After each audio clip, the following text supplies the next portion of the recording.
நெல்லிக்காயின் சுவை இனிப்பு, துவர்ப்பு, கசப்பு ஆகிய மூன்றையும் ஒன்றாக கலந்தது. பெரும்பாலும் கசப்பு துவர்ப்பு உள்ள காய்கள் பல நோய்களை குணப்படுத்துவதாக கருதப்படுகிறது.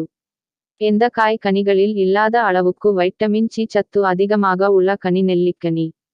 ஒரு நெல்லிக்கனி சாப்பிட்டால் குறைந்த பட்சம் 30 ஆரஞ்சு பழங்களில் உள்ள வைட்டமின் சி சத்தை பெறலாம். உடலில் நோய் எதிர்ப்பு ஆற்றலை அதிகரிக்க உதவும் விட்டமின் சி சத்து நெல்லிக்கனியில் அதிகமாக உள்ளது. இந்த விட்டமின் சி சத்து இதில் இயற்கையாகவே இருப்பதால் அளவுடன் இதை எடுத்துக்கொண்டால் உடலுக்கு நல்லது.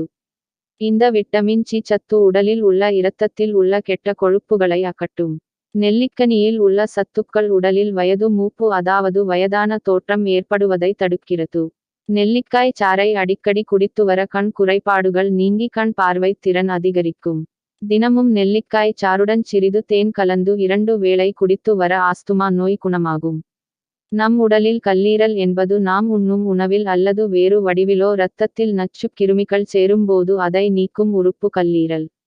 கல்லீரலில் ஏற்படும் நோய் மஞ்சள் காமாலை.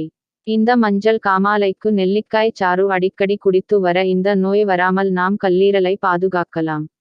நாம் உண்ணும் உணவானது நம் உடலில் சுரக்கும் பித்தம் சேர்ந்து ஜீரணம் வருகிறது.